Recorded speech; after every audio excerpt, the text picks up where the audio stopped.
friends, guess what? Today's story is about something very exciting, a first business trip. Imagine flying to a new city, all alone, for work. That's exactly what happens in my first business trip. This story is perfect for beginner English learners. You'll learn simple travel words, hotel phrases, and how to speak with confidence. Put on your headphones and follow along. Are you ready? Let's go on a trip together. Hello, my name is Daniel, and this is the story of my first business trip, an experience that changed me forever. I was working as a business development officer at a growing tech company. Every day, I worked hard, hoping for a big opportunity. One morning, that opportunity arrived. I was chosen to represent my company at an important international conference in Singapore.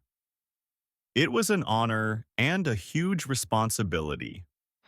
I had never traveled for business before, never stood in front of people from around the world to speak about what I do. But deep inside, I knew this was my chance to grow.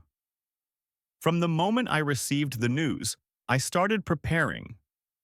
I made sure my passport was valid, booked my flight, reserved my hotel room, and carefully prepared my presentation. I wanted to make sure everything was perfect. I went shopping for a new business suit, dark navy with a clean white shirt and a simple professional tie. I polished my shoes, printed my business cards, and reviewed my presentation slides every night. I wanted to know them by heart so that I could stand on stage and speak without fear. Finally, the day of departure arrived. My suitcase was packed, my documents were all in one folder, and my heart was filled with a mix of excitement and nervousness. As the taxi drove me to the airport, I watched the familiar streets pass by, knowing that soon I would be thousands of miles away, representing not just myself, but my entire company. At the airport, everything felt huge and alive. People speaking different languages, screens flashing flight numbers, the smell of coffee and food mixing in the air. It was a world of its own. I checked in, passed through security, and found my gate. I sat by the window, watching planes take off, each one carrying people to different corners of the world. I thought about my mission, about standing in a foreign city, in front of professionals, sharing ideas and solutions. I reminded myself that I had earned this.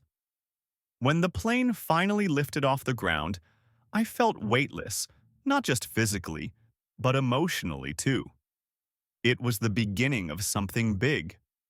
I spent the flight thinking about my goals. I wasn't just traveling to attend. I was going to make connections, learn from others, and return with stories, skills, and confidence. Landing in Singapore was like stepping into a future city. The air was warm and heavy, the streets were clean and organized, and skyscrapers stood tall against the sky. My hotel room was on the 18th floor, with a window that looked out over the city lights. I stood there for a while, staring out, feeling small but also ready. The next morning, I put on my suit, straightened my tie, and looked in the mirror. I introduced myself aloud, just to feel the words coming naturally. My name, my position, my company, my mission. I wanted to be ready for every handshake, every meeting, every introduction. When I arrived at the conference center, the place was buzzing. Hundreds of people moved around, carrying folders, sipping coffee, checking their phones. The hall was filled with booths, banners, and large screens displaying company names and technologies. At first, I felt overwhelmed, but I reminded myself that I belonged there too. As I stepped forward, I carried the confidence of my preparation. I walked among the groups, observing, listening, and when the time felt right, I joined them, introducing myself with a steady voice. Every time I said my name, my position, and my company, it became easier.